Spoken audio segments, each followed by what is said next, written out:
Seasonal Halloween Store 2002. I remember the doors opening, jack-o'-lanterns, and animatronics waving me into a world of spooky wonder. It was only October 4th, and I was already so excited for trick-or-treating I could barely breathe. I looked at the sign above, the generic Halloween store logo haphazardly plastered over the once bright and wonderful sign to Heidi's Palace, a back-in-the-day hybrid clone of both Chuck E. Cheese's and Toys R Us, one that apparently didn't exist anymore. I could recall the commercial for the grand opening, a comically tall mascot in a suit with an eyeball for a head cutting a big ribbon with a large set of golden scissors. I remembered the cartoons airing on TV, but was too young to know it had gone bankrupt and closed, leaving a shell in a corner of the otherwise busy mall. The thought of it being painted so easily made me feel strange, but the dancing ghosts and zombies inside were quickly changing my tune. "Come on, buddy. Let's go see some scary stuff." My dad patted me on the back, and together we went in. As soon as I was through the doors, a blur of movement flashed before me, and a clown screamed with outstretched arms. I nearly jumped out of my skin, and my dad laughed.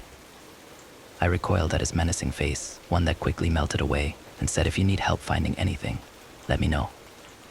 Before chuckling and dancing away, I felt tears welling, but my dad said it was just a joke and assured me he was just trying to spread some Halloween spirit. In seconds, I had forgotten about the old Heidi cartoon, my world consumed by bags of candy corn and hanging costumes. The Halloween store was a magical place, with loads of decorations and disgusting props. Even a lady dressed as a witch behind the counter. My dad corralled me around the skeletons and prop heads, letting me get close but not letting me touch anything. "These things are expensive. If we break it, we have to buy it." It was something he always said, a voice that echoed in my head every time I reached for the light-up pumpkins or giant spiders. It didn't matter if I couldn't touch them. Just being in the big spooky world made my heart race so fast I thought I would pee myself. Hundreds of costume choices, anywhere from a zombie pirate to a giant hot dog. The bigger kids were crowded around the wall of masks, so my dad decided to avoid it and distracted me with costumes from popular scary movies. I kept expecting the clown to pop out again, but I never saw him. We made several laps around the store, and each time I saw something I had missed previously. With each round, my dad got more and more tired, and I could hear the patience thinning in his voice. I still hadn't found a costume. I could tell we were about to go, and I was doing everything I could to keep us in the scary wonderland. Just as he was steering me towards the register, I thought of something that made my world crashing down. We had never looked at the masks. I looked back at the wall of faces and saw the bigger kids had cleared out. I thought of the clown lingering and decided to chance it for an opportunity to see them. My dad was talking sweetly to the witch cashier, and she was leaning towards him, twirling a long lock on her finger. I tugged on his hand to get his attention, one he pacified by squeezing my hand in warning. Well, I never thought I could really pull off a lumberjack, but... "Dad, can I please go look at the masks?" "Please," I blurted, making both of them look at me. I could see my dad's flash of anger, one that seemed to fizzle away when the witch put her hand on his. He sighed and reluctantly agreed. "Only for a minute, and don't touch anything." But I was already gone, ready to have the whole wall of masks to myself. I dashed through rows of costumes, blinking lights, and weaved through other customers as I made my way to the wall. I could see them clearer now, all of my Halloween spirit writhing in a torrent of anxious excitement. I burst out of an aisle and into the open wall, feeling dwarfed under the size of the collection. I looked for the clown and saw no sight of him. Without my dad trailing behind me, I suddenly felt very alone, the wall of masks staring down at me. I looked over each face. Some I recognized, others I didn't. A man with nails protruding from his face. The wild-eyed face of a man wearing someone else's face. A black unicorn with burning stars for eyes. I looked at each one, marveling at both the detail in the masks and the feeling of dread it inspired in me. Despite my growing fear, I kept looking, each one more unsettling than the last. An unsettling white face with brown hair, a man with horribly burned skin. Something between the hangers caught my eye. and I found myself stopping. There was something hiding in the shadow, the faintest glint catching the lights from overhead, like a mask had fallen down behind the others. It was roundish and looked like it had a dot in the middle. I tried to see it better, but it was just too dark. I had to get closer. I looked for my dad and realized I was too far away from the register to see him. The store suddenly felt very empty, and I felt the hair on the back of my neck stand up. I decided I would just take a peek and run back to him. I turned around and parted the other masks with my hands, trying to get a better look. It was round like a beach ball, a singular dot right in the center. I moved my face closer, the familiar shape slowly making sense in my head. After a moment, I realized it wasn't a dot, but a pupil. It reminded me of Heidi's playhouse, but the realistic features made it look more unsettling than friendly. And there wasn't another like it in the whole store. It was perfect, and I wanted it to be my costume.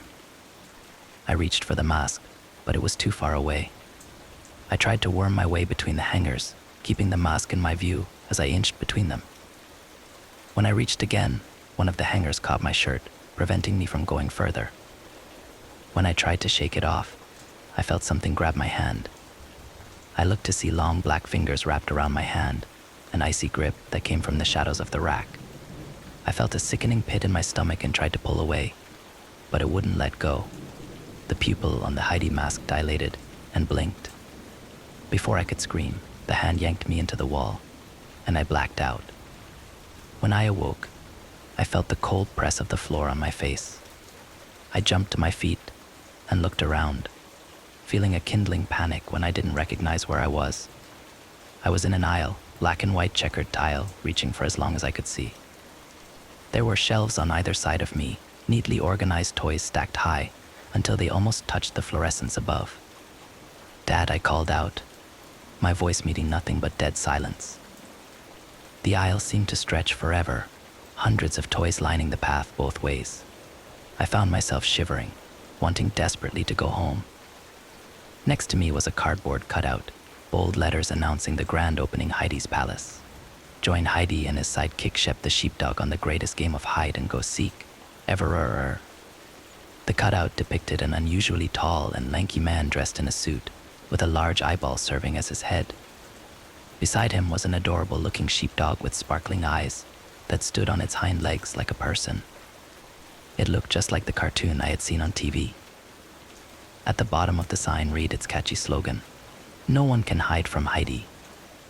A scream echoed down the aisle, and I looked to see the clown from the store. He was running towards me, flailing his hands. I'm not sure what frightened me more, the sight of him, or the fact that he looked terrified. "Big kid." "Oh my God, kid. We gotta get out of here," he shouted, grabbing me by the shoulders. He was breathing hard, tears streaking through his clown makeup. I started to cry. "Kid, tell me, how did you get here? We need to find a way out." "He's coming," he shouted, frantically looking back down the direction he came. There was nothing but darkness, a billowing, shifting void that seemed to churn at the end of the aisle. "Who's coming?" I blubbered, lips trembling. I don't know who he is. He's just not fucking right. We gotta go, kid. We gotta."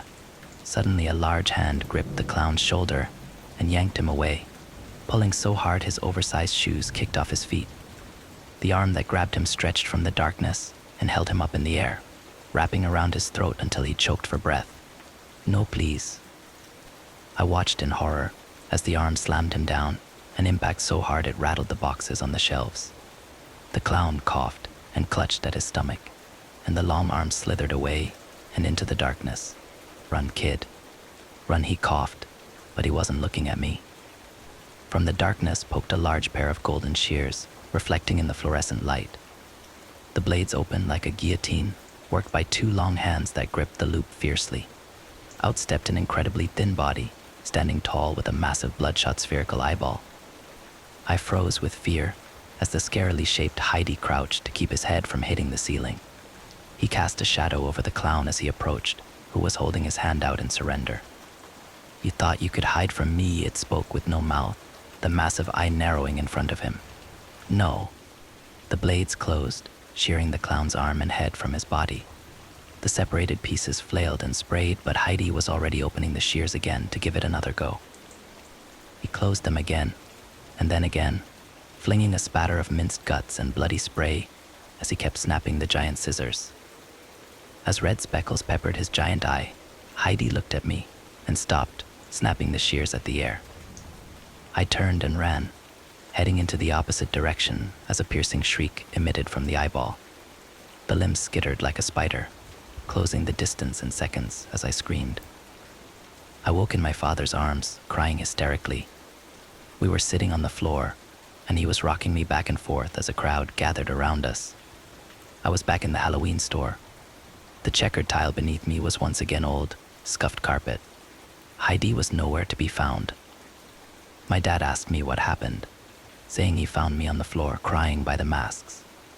I told him everything, Heidi with his scissors, and the clown in the long store-like hallway. The girl witch cashier suggested maybe I had gotten lost in the back and found some of the old store cutouts. She said Harv the clown was supposed to be grabbing more items to restock, and she would go get him to apologize. She returned moments later confused, saying he was nowhere to be found. Underneath the wall of masks, a red stain was growing in the carpet. Next story. Halloween is illegal in my hometown. We have a very different tradition instead. Yeah, it's true. Halloween, and all things associated with it, are entirely forbidden in my hometown. Now before you go chucking pumpkin spice latte at me and typing hocus pocus quotes in all caps, hear me out. There was a very good reason for this. I grew up in a small town near Phoenix, Arizona, though I can't say which one for reasons I'll get into later. Many years ago, Halloween was celebrated just like it is everywhere else. It's trick-or-treating, costume parties, autumn leaves bristling in the tranquil wind, and that poignant spooky atmosphere that so many adore. However, all of that changed on Halloween night of 1983. It was a normal holiday by most accounts, but what most were blissfully unaware to at the time is what became of dear old Mabel Hannifin. Mabel was a kind woman in her early 80s, a widow who spent most of her days tending to her garden. Halloween was one of her favorite times of the year, as she loved getting the visits from children and spoiling them with sugary goodies. It was her own personal tradition to plop a nice juicy red delicious apple in along with the candy she gave out, in hopes that the children wouldn't indulge themselves too greatly. That night was the last time anyone ever saw her. It was discovered 3 days later by a neighbor that Mabel hadn't been seen in quite some time. Police did a welfare check and found no trace of the woman. Her 2 pet beagles were near starvation, but luckily they were discovered in time to make a full recovery. The same cannot be said for poor Mabel, however. Multiple interviews with parents escorting their children that evening, and even some with children themselves, reported nothing out of the ordinary. Many of them attested to having visited Mabel's home, and she seemed as cheery as ever. No one had seen or heard anything of real interest, and there were no signs of struggle or injury inside Mabel's home. None of her extended family around the country had heard anything from her either. It was as if the woman had just vanished off the face of the earth. We were all saddened by the news, but time went on, and people got on with their lives. Before long, the next Halloween arrived. The usual festivities began once more, and a troubling pattern first emerged. There was another local woman named Jessica Marshall who was home alone that night. She and her husband David had just been married a few months prior, and his work as a landscape surveyor had him away from the house that evening. David was a wealthy and also paranoid person. He had installed a security system to protect his home and wife while he was away. He later admitted that the actual reason he did this was to make sure his wife wasn't cheating on him while he was away, but regardless, it wasn't enough to save her.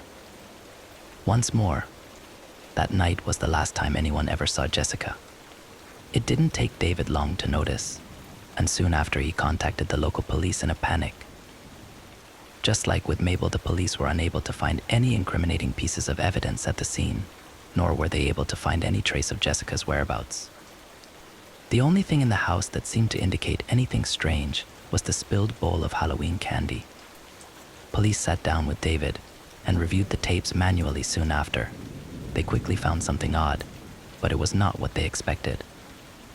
It was 10:17 that evening, and the once bustling streets had since fallen relatively still as the trick-or-treaters returned home to gorge on their treats. That was when two figures were seen approaching the door of Jessica and David's house. One of them was dressed as a pumpkin, and the other as a scarecrow. From their voices and stature, it was determined they were both children between the ages of 8 and 11, one girl and one boy. Jessica answered the door, dressed in pajamas, and greeted them much as she had with dozens of other kids that same night. Trick or treat the children both spoke in unison, with a tone that seemed devoid of the excitement exhibited by other kids previous. Jessica complimented their costumes and turned to fetch the bowl of candies. The children remained completely motionless as Jessica turned away. She returned a moment later, clutching the bowl in hand. "You guys are out pretty late tonight," Jessica reached out towards them, but paused as she seemed to notice that neither of them were carrying candy buckets or bags. Are you going to be able to carry these?" The children just held out their hands and said nothing. Jessica hesitated, but then reached towards them slowly. "Are your parents with you?" Jessica asked, dropping the candies into their outstretched hands. "No, we're alone," the boy replied. "Are you lost? Do you need me to call them?" Jessica asked, and the little boy in the scarecrow costume nodded. "Okay. Do you know their name?" "Can we come in?" the girl spoke, interrupting Jessica. She appeared a bit taken aback by the question and recoiled a bit in the doorway. She was seen locking eyes with the young girl for several seconds before finally replying, Sure. You can wait here while I call them." Jessica then gestured the two children inside, and the door closed behind them. That door remained shut until David came home the following day at around 6 p.m. There were never any screams or sounds of a fight, and the children were never seen exiting the house from any of the several security cameras. Police scoured the house with a team of watchdogs, but they found nothing. No trace of Jessica or the children. The only thing out of sorts was the spilled bowl of candies on the ground. Just like Mabel exactly 1 year previous, no one ever saw or heard from Jessica again. David was regarded as a prime suspect for both cases, until his completely distraught nature, solid alibi, and lack of unifying evidence all but exonerated him from both. Tragically, David took his own life in the following months, unable to cope with the loss of his wife. The next year was when shit really hit the fan though, as 3 others were declared missing. Mark Kemper, Allison Voss, and Lydia Kaminsky. All taken from separate locations, and all believed to have vanished within minutes of one another. Police had started to suspect that there was some kind of highly elaborate human trafficking ring going on that used the children as bait. Unlike the previous 2 years, however, this time there was a witness. Kelsey Bergman was at first incredibly reluctant to come forward, but reassurance from her parents and police desperation prodded her into an interview. She looked petrified when they brought her in, with deep pits under her eyes and behavior akin to those who have suffered an immensely traumatic experience. Kelsey was 17 at the time and was home alone that night when someone rang the doorbell. Kelsey got up, thinking it was just more trick-or-treaters. She opened the door and found 2 children waiting patiently on the front step, 1 girl and 1 boy. She says the little girl was dressed as a witch, while the boy was dressed in a skeleton outfit. She said they appeared soaking wet, but showed no concern despite the sub-zero temperatures. Kelsey then noticed their eyes were entirely black, devoid of pigmentation of any kind. Trick or treat, they both spoke once again in unison, and once again without any sort of emotional inflection. Kelsey gave them candy, and the girl asked if they could come inside because they were cold. Kelsey said that was when the red flag started waving in her mind, and she was suddenly very uncomfortable with the situation. Instead of allowing them in, Kelsey gave them a few towels and phoned the police. That decision probably saved her life. For the 20 minutes it took for an officer to arrive, Kelsey said the children did nothing but stare at her through the front window. She doesn't think they blinked even once. Before the officer arrived, however, the children just walked away, back out into the night. Kelsey called out to them, trying to get them to wait in case they were actually just some lost kids, but the 2 did not respond. She didn't even know what to tell the police officers when they finally showed up. It was a strange account, and not all were so quick to believe it. Nevertheless, it was a break for the police, who took it and ran with it. despite their efforts, very little progress was made. By this point, the town had caught wind of everything that was going on. They demanded answers and closure to the bizarre string of cases. People were really starting to get nervous. In what had to be one of the worst PR decisions of all time, the police chief admitted they were still investigating, and without a prime suspect or even a real motive. Many people in the town then turned on them, with some even whispering that the cops themselves were in on it. In a desperate bid to calm the tensions and prevent further incidents, the mayor pulled an unprecedented move. He said that for the safety of the community, they would implement a curfew each night on October 31st, and an outright ban on parties, costumes that conceal the face, and the act of trick or treating. And just like that, Halloween became illegal. The town hall in which this all took place was met with a stunned silence. All in attendance seemed dumbfounded that they had actually suggested banning a holiday to try and stop the disappearances. None were very happy with the compromise, but they reluctantly held to it for the safety of their families. The next Halloween may have been the worst of all. No one went missing this time, but more sightings of the children were reported, dozens more. That was just the beginning, though. There was an immense storm that night. Thunder and lightning crashed while a torrential wind pounded the city. All throughout the night, people reported seeing shadows outside their homes and hearing whispers from their closets, basements, and attics. It's hard to say how much of that is true and how much was the result of a petrified town with wild imaginations. However, the things they found the next day were beyond dispute. Main Street was covered by thousands of dead birds of many different species. Many blamed the storm for being responsible, despite the fact that some of the breeds had never been recorded in the area. Some were never even identified. A young boy, Carson Roos, was found mutilated, folded up and crammed inside the trunk of an old oak tree. People reported sightings of a large, black dog-like creature with piercing red eyes roaming the woods at night. Days later, and a baby was born with a severe birth defect. Its head was malformed and almost elongated like that of a jackal. There were also odd growths upon its shoulder blades, complete with accompanying tendons and muscle tissue. The infant only survived for a few hours, but many thought the growths looked almost like wings. Police were at a loss, and on the brink of riots, they called an assembly to address the increasingly horrifying incidents. Many in town spoke their piece, with the majority focusing their ire upon the authorities who had failed to stop these events. Our town was the old-school religious type, and many believed it had been cursed by God.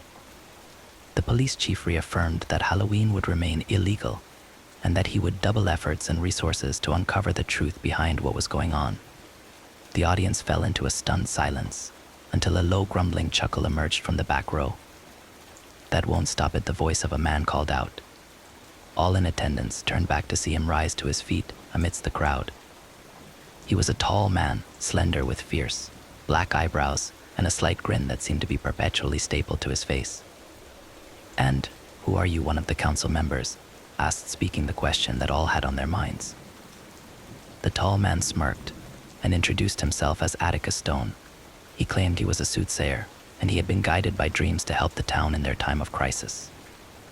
Now most people would scoff at the mere suggestion of what he would go on to claim, but our community was a deeply religious one. Some might even venture to say a deeply gullible one as well. Mr. Stone claimed the gates of hell had cracked open, and all manner of foul things had begun to escape from the abyss.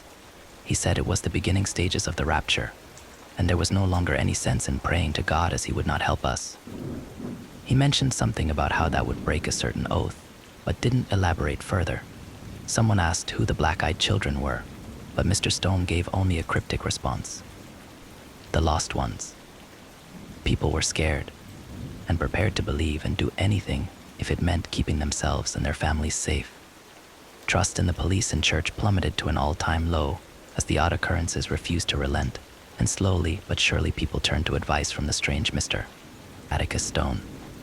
Stone professed that there was in fact a way to keep people safe during these turbulent times, but doing so required some alterations in tradition. He first instructed people to mount a signet upon the front door. It was some odd, hieroglyphic-looking crest or coat of arms, with two identical symbols in the center that looked like mirrored number 3s. If the two 3s were pushed inward, they would form an 8, or perhaps an inverted infinity symbol. I didn't know at the time if that was important, but before long I began to see the symbol hanging on the doors of many houses in the town. Some saw this action as witchcraft, but Stone countered their accusations. He said it was not demons that we would pray to for protection, but instead an angel of the rapture. He explained that this particular angel held a great deal of power and was feared by all things wretched and devious. He gave it no direct name and referred to it only as the lurker in red. Stone then spoke of a new holiday that was to be conducted every year in October. Most people in the town now call it Hell Month, but Stone had a different name for it. Atona Patromus, Atona Potramos, and no, that's not a Harry Potter spell. I already checked. It is a month-long festival of sorts, which has now been going on for 32 years. The first 15 days of the month are known as the time of blood. People are instructed to fight, cut themselves, and generally just be a dick to anyone and everyone they came in contact with. There is also to be no weddings, birthday parties, or celebrations of any kind during this time. Even funerals are strictly forbidden. If someone happened to kick the bucket, then they would just have to be stuffed in the freezer until the allotted time was up. And that actually happened too, not the freezer part, but the time of blood seems to coincide with a lot of heartache in the town. There is always a spike in suicides, domestic abuse, and assaults during that period. It may just be coincidence or heightened stress, but my grandfather did pass away during that time as well. The next 15 days of the month are basically the exact opposite of the first. It is known as the time of flesh, and it is a celebration with parties, dancing, and all the intoxicants you can get your hands on. People are encouraged to drink, take drugs, have sex, and indulge in any and all pleasures they can possibly think of. It started off tame for the first few years, but in time it almost became a sort of Mardi Gras for us.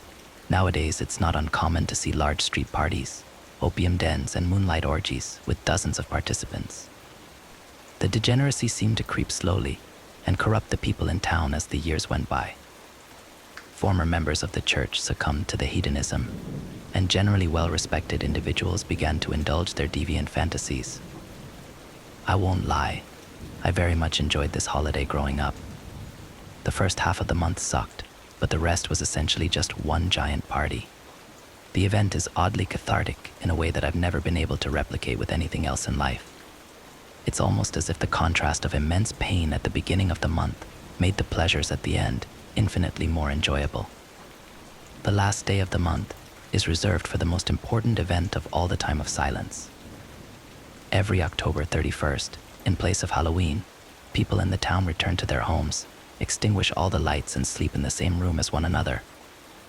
No one is to step foot outside the house between the hours of 10 p.m.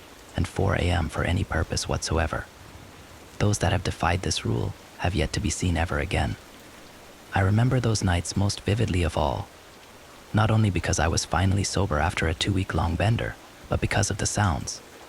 Turns out the time of silence didn't always live up to its namesake. Sure, it was quiet most of the night, dead silent as a matter of fact, but every now and then you'd hear an agonized scream in the distance, or animalistic snarls outside.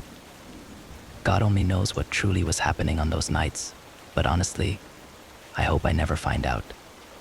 The day we started listening to Atticus Stone was the day God truly abandoned our town. My father told me that once before he passed. He never wanted to talk about the tradition, but that night he was drunk enough to not restrict his tongue. I now wish I would have talked to him about it more. Stone made all of the citizens swear themselves to secrecy and vowed to hunt down any who spilled his secrets to the outside world. Doesn't exactly bode well for me, but I've lived my life in fear of him and what he brought to our town. I won't live in fear anymore, come whatever may. For these reasons, I'm guessing none of you have ever heard of this strange tradition. Apparently Stone and his minions are pretty good at keeping secrets regarding what they're up to, but that's only half of it.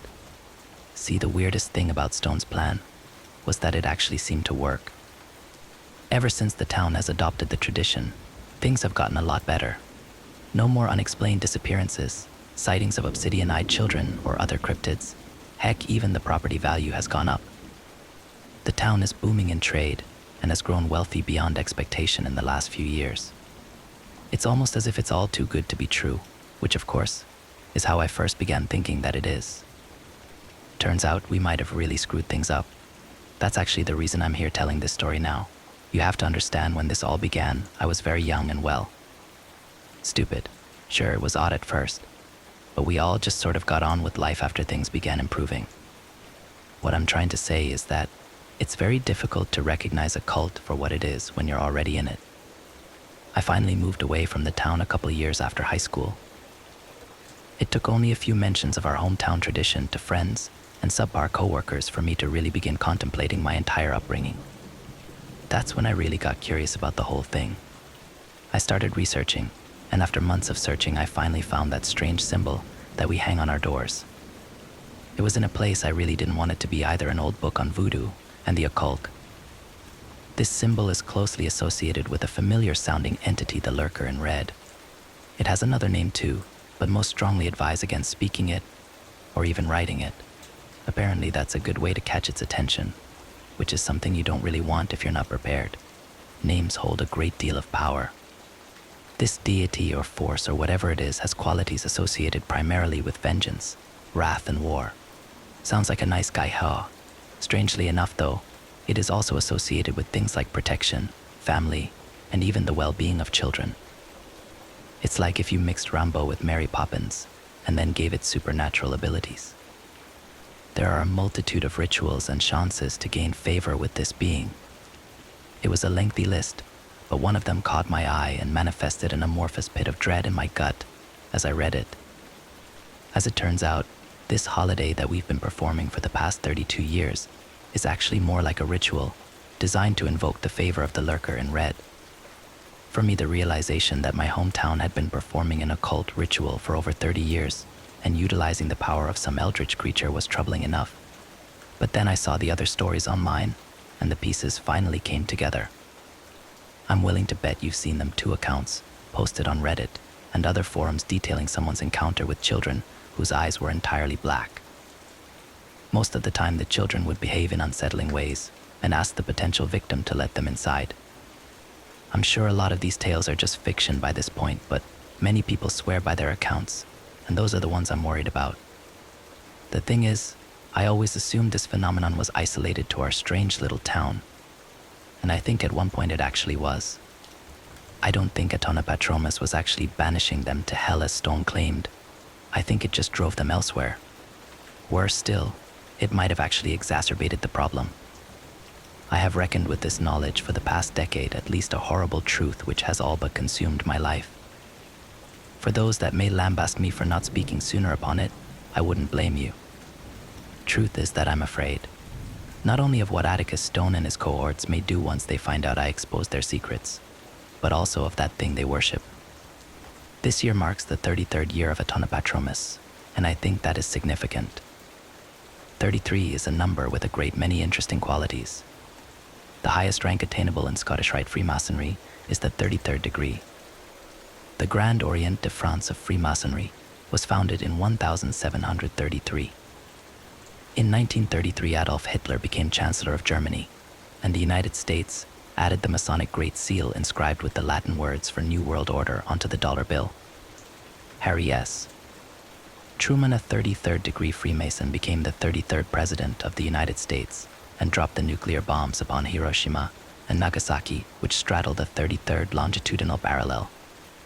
Many interesting locations with paranormal histories also lie along parallel 33, including Jerusalem, Roswell, New Mexico, the Bermuda Triangle, the Pyramids of Giza.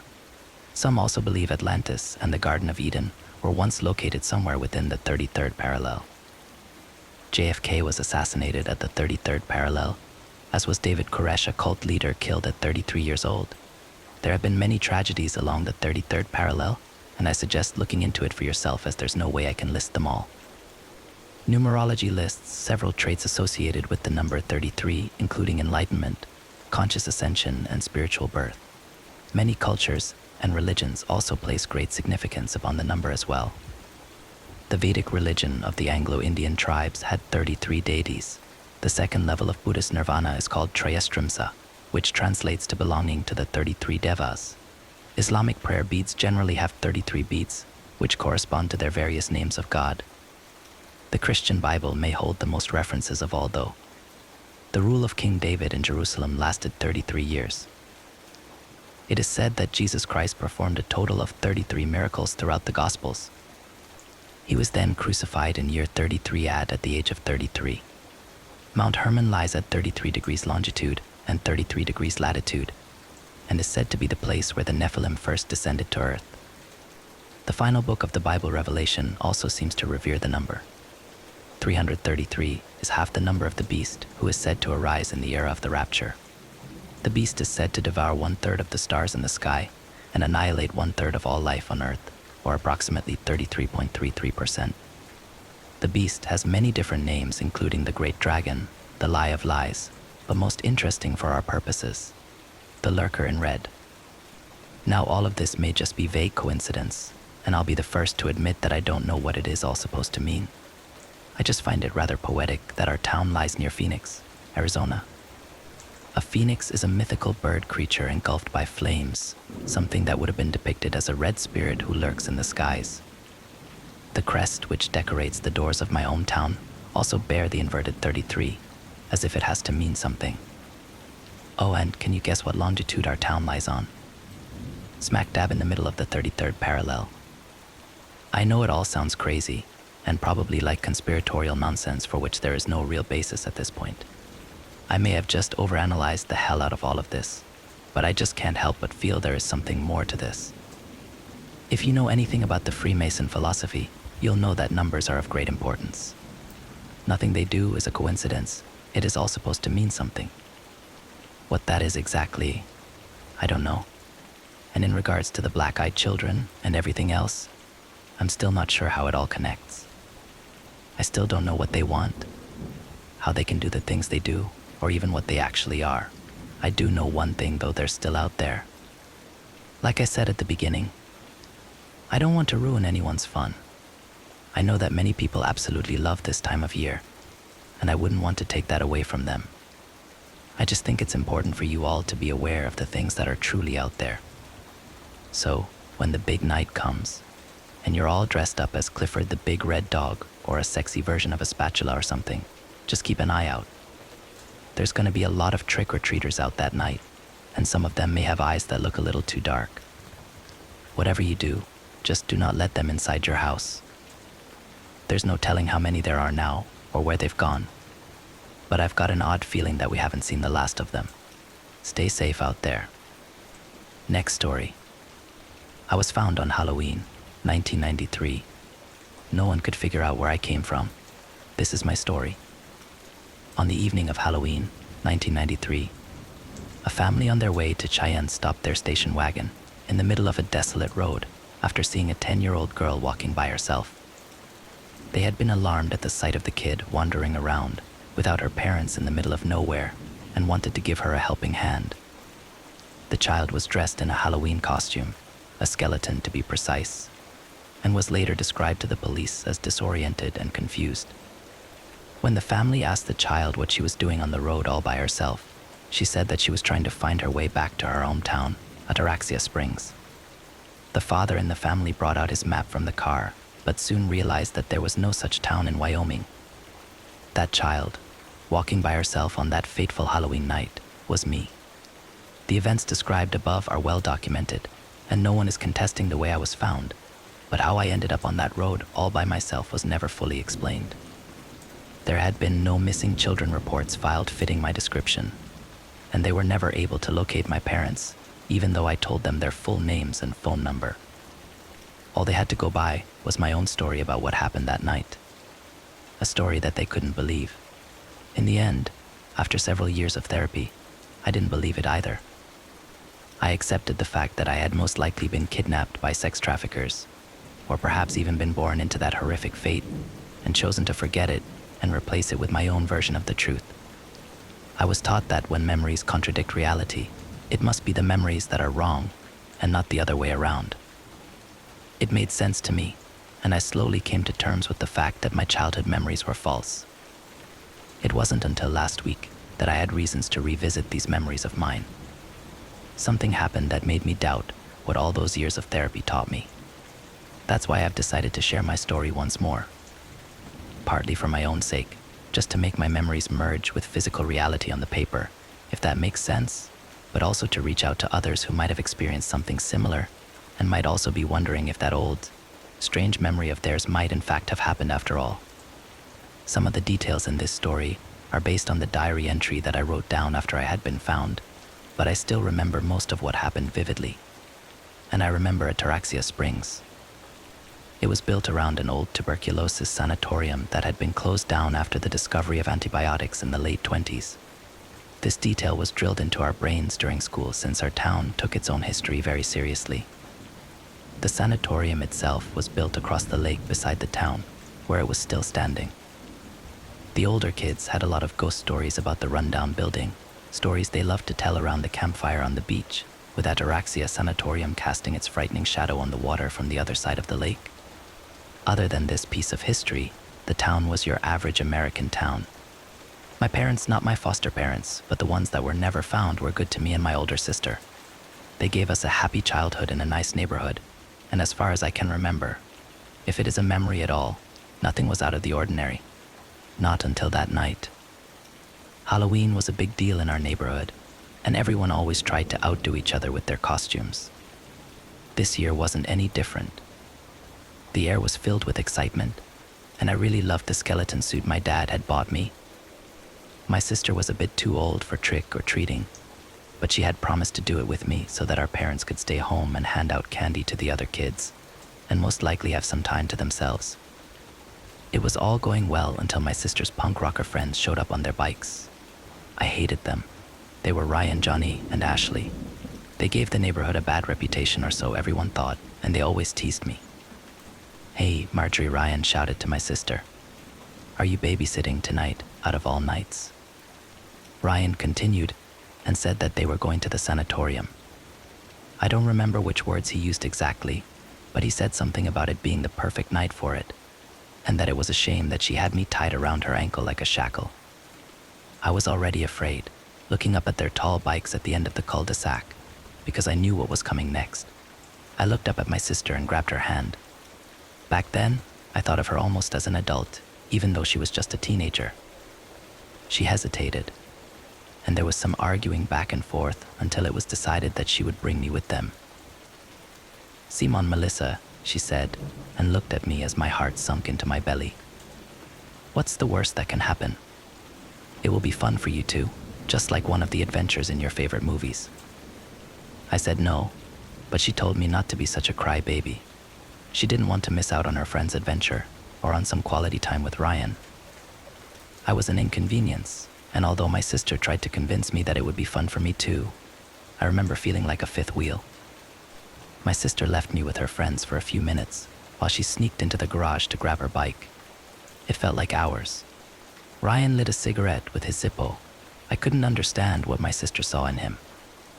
With his black mohawk, combat boots, and leather jacket with "fuck you" painted on its back, he looked more like the villain in the Disney movies I loved to watch than the prince. My sister wasn't like him at all. She was one of the popular girls at school who everybody loved and aspired to be like. And to my mind at the time, it just didn't compute how someone as sweet as my sister could have a thing for someone like Ryan.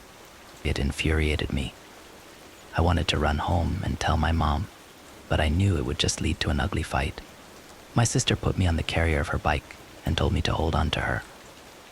We took the shortcut through the woods, which meant a bumpier ride. The sun was already setting, and the closer it came to the horizon, the faster my heart beat in my chest.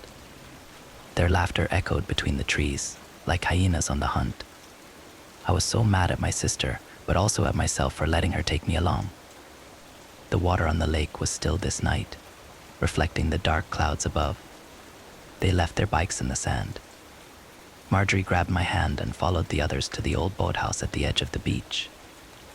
I tried not to look across the lake, where the sanatorium rose up from the treetops like an evil castle from the movies. There was an old rowboat inside the boathouse. A wind was building up outside, sending small waves inside that lapped against the side of the boat. I felt a lump in my throat. Water wasn't my element. I could swim, but if I couldn't reach the bottom with my feet, I used to panic. So, sitting in a fragile, old rowboat with a bunch of renegades didn't sit well with me. held my sister's jacket as tight as I could in the boat.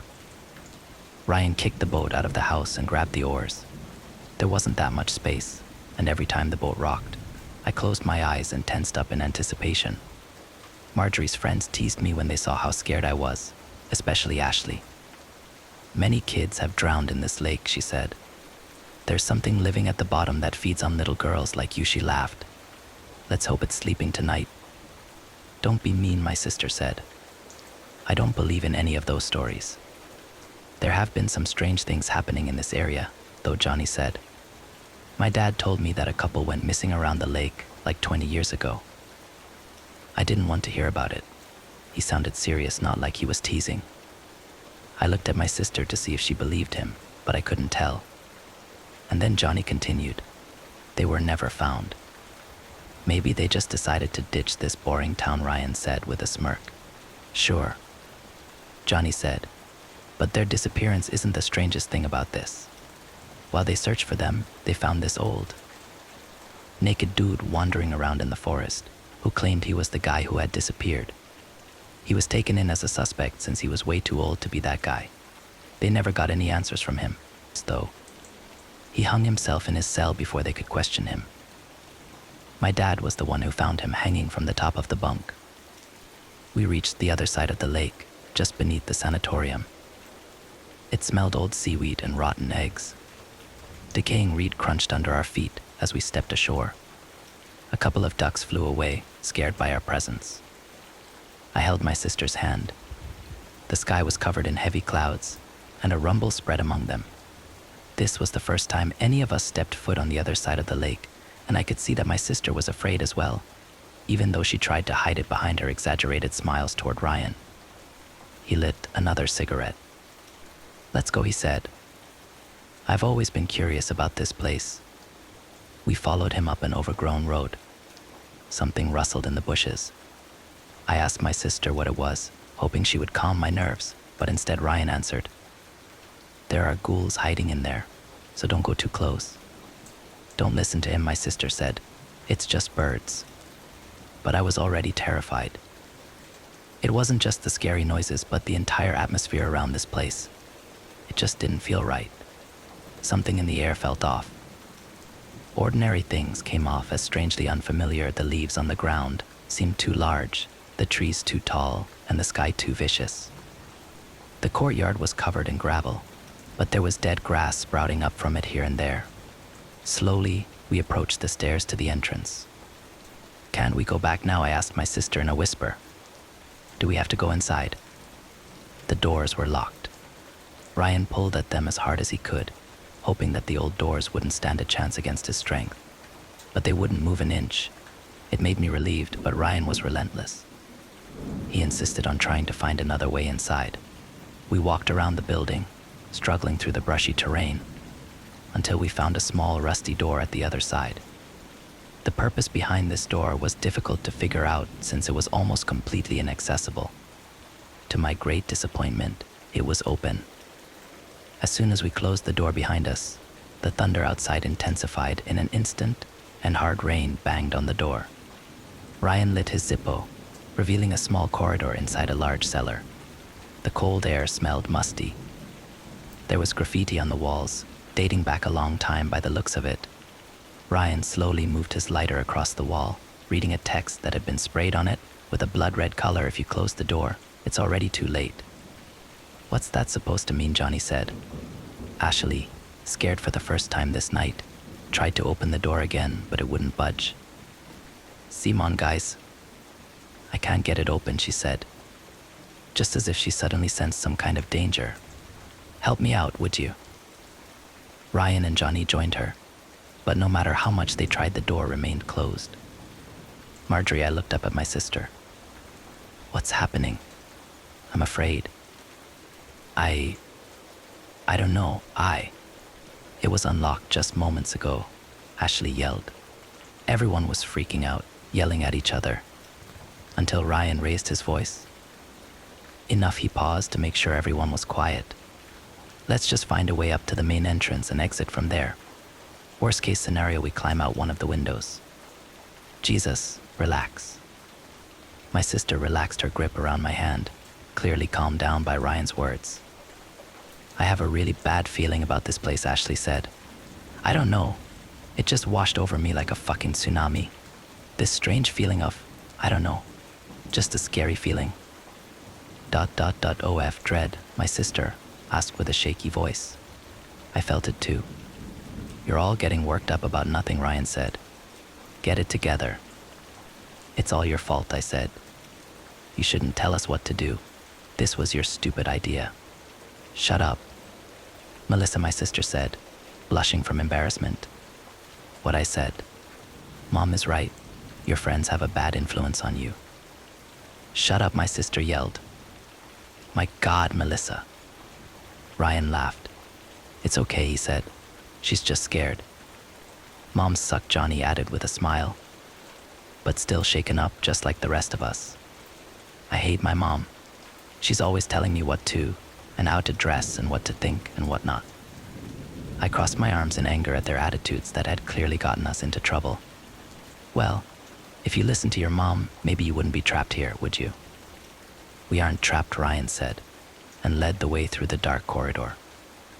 It felt like we walked around the cellar for more than an hour without finding a staircase, and when we did, it didn't lead to the main floor, but rather to the floor above it.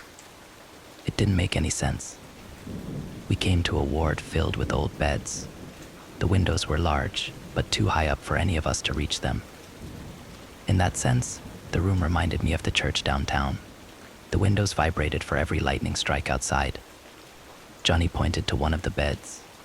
Unlike the others, it wasn't empty. We approached it carefully.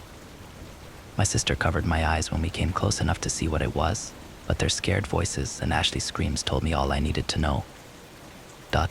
She must have been dead for decades, Johnny said. I mean, the body is mummified. Oh my God, it was Ashley. She's wearing my watch. Your watch? It's a coincidence. I mean, Ryan said, but was interrupted by Ashley. What does it mean? Why the fuck is she wearing my watch? We need to get out of here, my sister said. It's a dead person. We need to call the... Where did the lower part of the body go, Johnny said. Looks like it was ripped. No, Ashley cried. It's not a coincidence. It's my watch. But you're still wearing it, Ryan said. Marjorie is right. I think we need to report this. We left the room, all scared to the bones. I know I'm wearing my watch, but her watch had the exact same crack on the glass and everything. I know it doesn't make any goddamn sense, but that was my fucking watch, she cried, holding on to Johnny. What does it mean? It doesn't mean anything, Ryan said. It was just a freaking coincidence. We kept trying to find a way out, but the inside of the building was like a maze. My legs ached after walking so much. Another terror erupted from my core and spread out to my skin in the form of a cold shiver. By now I understood. Our parents must have begun to worry, maybe even gone out to look for us. I felt bad for having disobeyed them, and I feared their punishment, even though they would probably just ground me for a week. Had I known that I would never see them again, I would probably have felt something else entirely. We took some rest inside a small library that must have been used by the patients back in the day. The shelves were still filled with books, but they had all decayed over the decades. I sat down next to my sister on what had once been a luxurious divan. Are we in danger? I asked. Are we going to die? No, my sister said. It just looks scary. There's no one here. We just need to find. What's this? Ashley said, now a bit calmer than before. It's beautiful. She removed a newspaper from the floor and picked up a golden sphere the size of a cannonball. It's pretty heavy. If it's real gold, it must be worth a fortune. We all placed ourselves around her and watched our reflections in the shiny surface of the sphere, transfixed by its perfection. That's when we heard a crash from further up the hallway outside of the library, followed by a scraping sound just as if something large was being dragged over the floor. I froze in fear when I heard that it was moving in our direction. What the hell is that? Johnny said. Ryan, go and check it out. Ryan hesitated, unable to decide if to be brave or listen to his instincts. He gave my sister a quick look, and she shook her head as if to tell him not to go. The most horrifying sound I've ever heard came from whatever was slithering through the hallway. It sounded like an oversized pigeon, but also like the snickering from an old witch. "Dude, I'm sorry," Ryan said. "There's no way in hell I'm going out there." We retreated to the next room, a recreational room with a pool table. Ashley still held the gold sphere in her hands. Another crash just outside. It sounded like the entire door and some of the walls to the library had been completely destroyed. The cooing and the snickering intensified. There was excitement behind it, the same kind of excitement you would expect from a starving hag in a fairy tale who's just about to feast on an innocent child. We were all standing behind Ryan, looking into the library. A shadow appeared on the floor, followed by an enormous gray hand with black claw like nails. We all screamed in unison and backed up against the pool table, but there was nowhere to go from here. The hand grabbed the floorboards and dragged whatever body it was attached to closer to our room. I was so scared that my knees were shaking. The menacing cooing was so loud now that I had to put my trembling fingers in my ears. My sister repeated the prayers she so reluctantly told in church. There were tears in her eyes. Another giant hand, dragging its body even closer, but still not into view outside the room. "Help me out," Ryan said. Then he picked up a few books from the floor and lit them on fire with his lighter. Johnny joined him. I'm sure my sister would have helped as well, but she had to take care of me. Ashley dropped the sphere and hid behind the pool table, crying hysterically.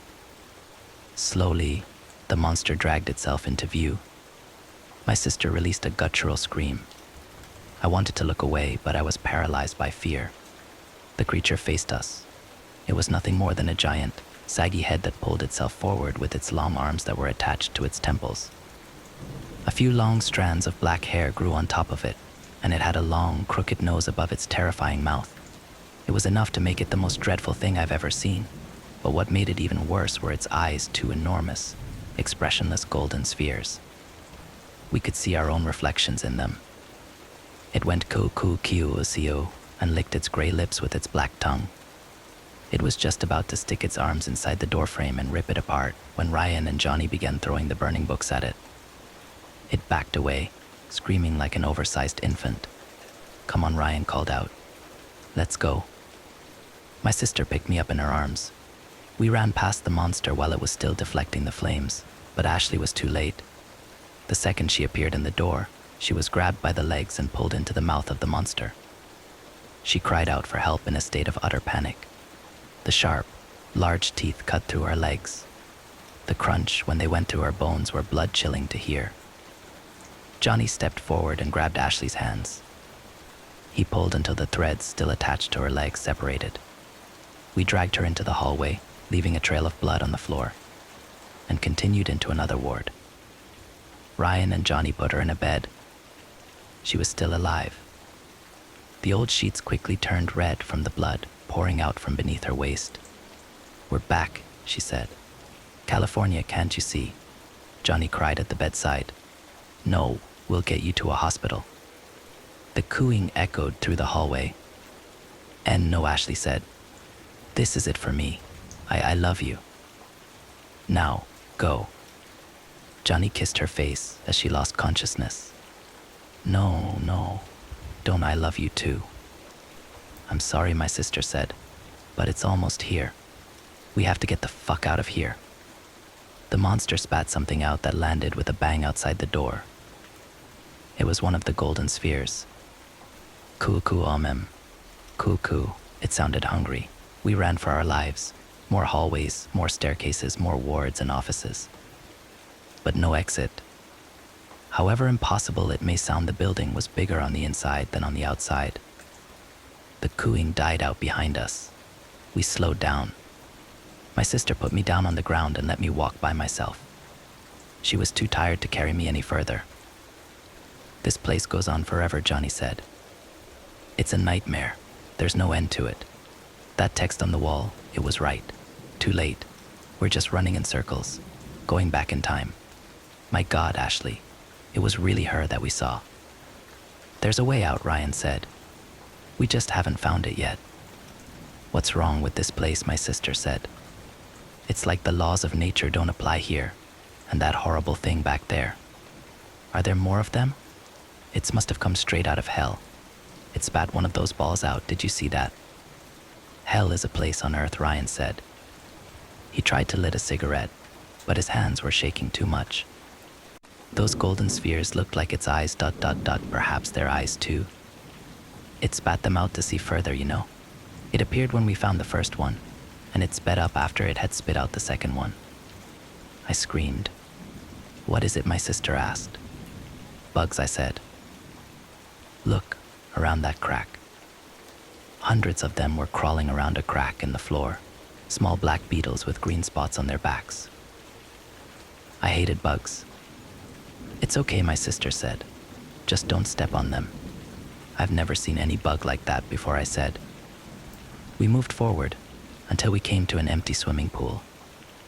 Several golden spheres lay at the bottom of it, shining in a strange moonlight coming in through the windows at the other end of the room. The faint cooing started as soon as we saw them, now coming from several different directions. I cried, but not because of the cooing. I was seeing something in the corner of the ceiling, a black shadow that slowly unfolded itself. There are more of those heads, Johnny said. Can you hear it? What is that? Ryan said as soon as he saw the shadow. One leg after another extended out of the shadow until 8 long, monstrous legs had appeared out of its body like an enormous spider. We ran next to the pool to get to the exit at the other end of the room. The spider quickly came down from its hiding spot, climbed down the pool, and continued toward us. The legs weren't attached to a body of their own, but to the back of a decaying human body. I screamed for my sister to pick me up, but there wasn't any time for that. I had to run, faster than I had ever run before. Holy shit, Johnny said. Oh God, no. The spider was just about to pierce me with one of its legs when we entered the door, which fortunately was too small for the spider to enter. Holy fuck. That was close, Ryan said, as we ran further away from the swimming pool. No, Johnny continued, tears forming in his eyes. How is this possible? It can't be. At least we got away from it. In time, Ryan said. Let's hope we won't end up back. It's not that, Johnny said. The body, he cried now. The dead body attached to those fucking legs. It was wearing my jacket. Oh God, no. Maybe it doesn't have to happen like that, my sister said. Maybe we can avoid it. It didn't work out so well for Ashley, did it, Johnny said. And besides, how do you avoid something like that? We don't know how it could happen in the first place. Calm down, Ryan said. Let's stay focused on the here and now, okay? I'm feeling a breeze. Are you feeling it too? He was right. We all felt it. Thinking it was an exit, we ran in the direction of its source. But it wasn't a way out, at least not the one we had been looking for. We came to a large balcony with open doors, looking out over an unimaginable view. I told you, my sister said as we stepped onto the balcony. We're in hell. In front of us, a landscape made out of living flesh and bones spread out all the way to the horizon beneath a scarlet sky. The ground itself was moving as if it was breathing, and the leafless trees moved their branches like tentacles. Enormous creatures walked across the surface, fighting each other, and the flesh of the screaming birds above us was exposed to the weather. A strong scent of rotting meat and brimstone filled the warm winds. Slowly, a dark gas giant with violet clouds rose to the sky like a black sun, and the monsters howled excitedly to the sight of it. I don't know about hell, Ryan said, but it definitely isn't Earth. Millions of bugs erupted from large pores in the ground, swarming in front of the colossal planet climbing the sky. A few of them landed on the balcony. It was the same type of bugs we had seen earlier. And then Johnny sneezed, followed by what looked like a panic attack. Fuck, he said. It crawled into my nose. Seriously, Ryan asked. I can still feel it crawling around inside my sinus, Johnny said, while trying to blow it out through his nose. Help me, please. I think it's eating its way. He sounded dizzy. Let's get back inside, Ryan said, even though we were already running back. We didn't get far until Johnny fell down on the floor, convulsing and foaming at the mouth. My sister picked me up, knowing full well what was about to happen. but Ryan sat down next to Johnny and tried to help him in whatever way he could. But there wasn't any hope for Johnny. The convulsions turned into jerks and jolts erupting from his back. Ryan stood up, pale from the sight of his best friend shaking uncontrollably in front of him. After about a minute, the seizure stopped abruptly. Johnny opened his eyes, a bit groggy. What happened?" he said. "Why am I on the floor?" "Are you okay, man?" Ryan said, smiling. "I thought you were going to die." My sister wasn't convinced and took a few steps back with me. "Yeah," Johnny said, smiling back and trying to get back up on his feet. "I feel fine, but that was a wild, a sudden jolt spread through his body. Wait." And then he screamed. He touched his back. It was covered in blood. He screamed again, much louder now. I heard his jacket being torn apart from the inside, and a slimy spider leg grew out from his back. He begged us to help him as his face twisted in pain. But there was nothing we could do. Ryan backed up to my sister, grabbing her hand. The process was quick. One leg after the other shot out from Johnny's back as he was screaming. He tried to crawl away, but the legs wouldn't let him. Instead, they stood up, carrying Johnny above the ground. "Help me," he said as the legs began walking away with him. "No, don't let it happen, please." "Help me." The legs walked away from us with him, and none of us dared to do anything. "I'm still alive," he cried. "There must be a way." The legs climbed up the wall and walked into another hallway. "No," we heard Johnny yell as he struggled, fruitlessly trying to grab the wall with his fingernails. "Please, no."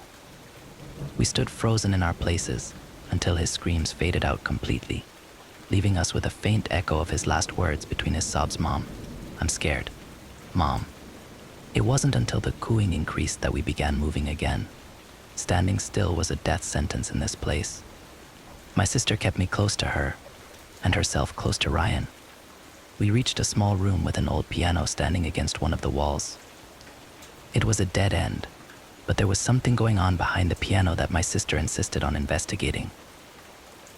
A flickering light, bright and warm like sunbeams. My sister sat down next to the piano and tried to see what it was. "It's a way out," she said.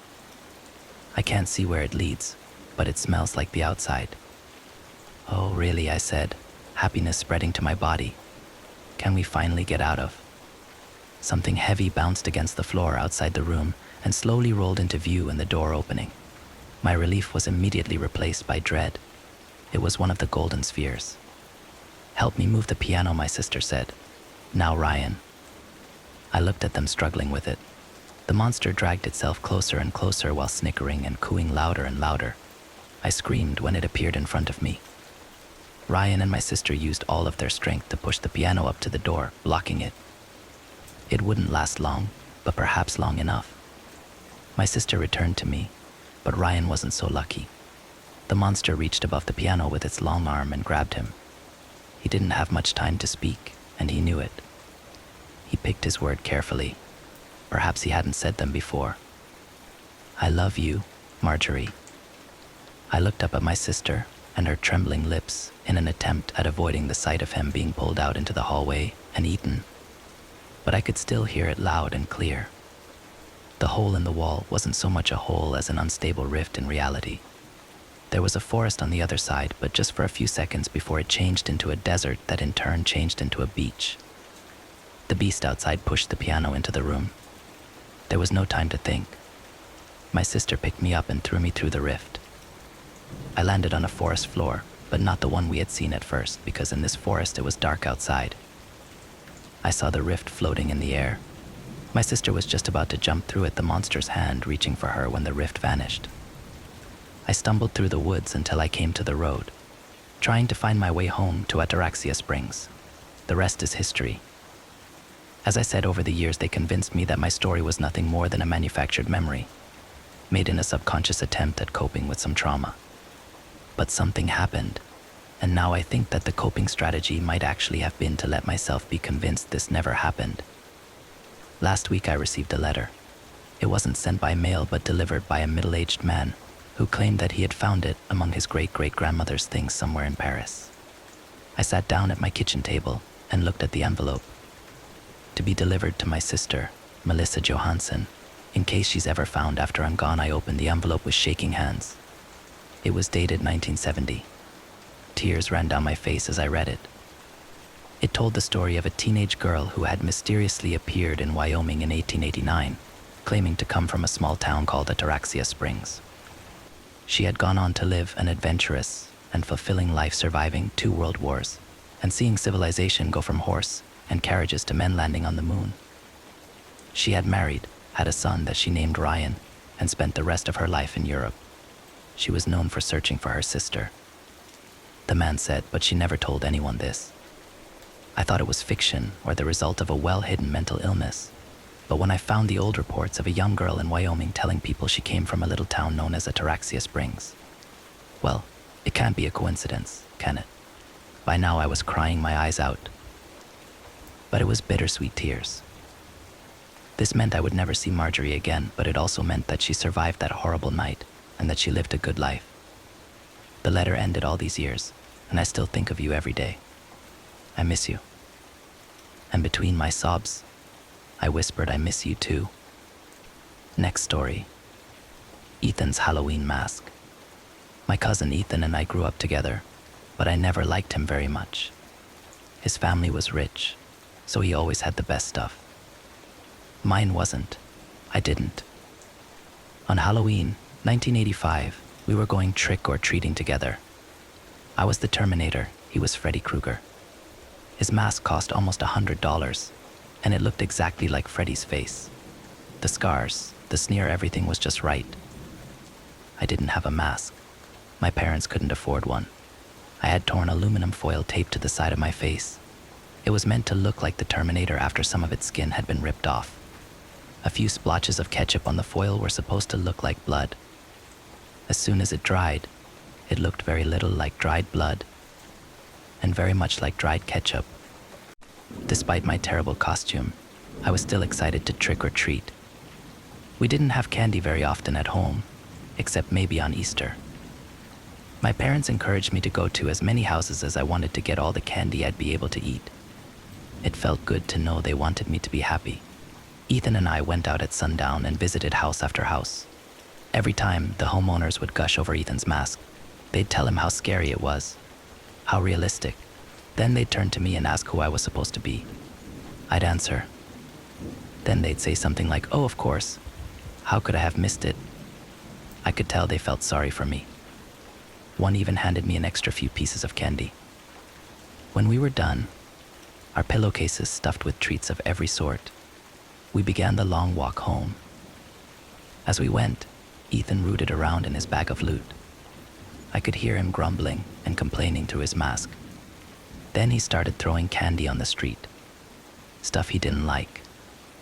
"Go ahead and pick it up if you want it, Bill," he called out, heaving handful after handful into the gutter. "I know you can't afford to let anything go to waste." I didn't say anything, but I reached into my pocket and pulled out the lighter and one of the 2 cigarettes I'd stolen from my dad. I'd been smoking on and off for the last few months, and even at 13, I knew it was bad for me. I just didn't care. It made me feel good. I stayed a few steps behind Ethan as he tossed more candy away, and as much as I hated myself for it, I ended up picking a few pieces off the ground and putting them in my bag. Ethan caught me once and laughed. "You're going to be as fat as your mom if you eat all that." I kept my mouth shut. Is that why she got fired from the restaurant? Did she eat a customer's food? I knew Ethan was joking. He did it often. I'm sure in his mind he thought he was being harmless and playful. Still, I told him more than a few times to leave Mom out of the jokes. She had diabetes. And she hadn't mentioned it to anyone other than my dad and me, but the doctor told her she might end up losing her foot. That's why the restaurant let her go. She couldn't walk around and wait tables anymore. "Change the subject, Ethan," I said. I knew he heard me, and he didn't talk for another minute or so, until he did again. "You think her and your dad still fuck? I wonder how he manages to get it in there," he cackled, then insisted. Okay, I'm sorry, I'm done. Promise?" I seethed as we took a shortcut through the elementary school soccer field. Let's stop here for a minute, Ethan said. We'd gotten to the school's playground. I bet I could scare the shit out of some kids if they come by. He sat on one of the swings with his pillowcase on his lap. He kicked his legs and the swing moved back and forth. I stood there, hating him. I think I see some kids coming over the hill, I told Ethan. I'm going to hide behind the slide and sneak up on them if they come over to you. Go for it, Ethan told me, his voice deep and distorted through the mask. I left Ethan on the swing set and walked over to the slide. I watched him swing as his hateful words rang in my ears. Tears came to my eyes as I remembered Mom smiling from her spot on the couch as she encouraged me to go out and have fun. She was such a good person. So good. She'd never said anything negative about Ethan. In fact, she'd always complimented him on his grades and his wins in basketball, and even his looks. You're going to be a handsome man, Ethan, she told him. I bet we'll see your face in a magazine someday. Even after her kindnesses, Ethan still felt it was okay to trash her. I heard him laughing to himself from across the playground. I didn't know why, exactly, but I had a pretty good idea. I reached in my jacket for the other cigarette, knowing the smoke would calm me down. But it had come apart. My pocket was full of loose tobacco and paper, and the lighter. Ethan was still laughing as I fingered the lighter in my pocket for a second, then pulled it out. I walked up behind him. He didn't know I was there as he shouted out, "Okay, one more thing, and I'll never say anything about her again, but unless your dad's got a big dick, he'll never manage to." I flicked the lighter near the back of Ethan's neck, right where his hair and mask met. The hair went up quickly, using his hairspray as an accelerant. Then something happened that I didn't expect. The mask burst into flames. Ethan jumped off the swing and ran in a loose circle, trying to pull the mask off his head. I saw it ripping under his fingers. He couldn't get a grip. The material bubbled. His screams, barely muffled, as the molten chemicals clung to his skin, echoed off the brick walls of the elementary school. After a few seconds, he fell and rolled around on playground, pushing his head into the sand to put out the fire. And he succeeded, but the damage was done. He turned over on his back, no longer screaming, but gasping in shallow, hyperventilated breaths. In the moonlight, I saw the mask was completely fused to what remained of his skin. One of his eyes had apparently burst, but his other darted around almost like he was confused and wondering where he was. I saw something moving on the other side of the field. Kids were coming. I yelled to them to call an ambulance, and I waited, unsure of how I felt, until the paramedics got there.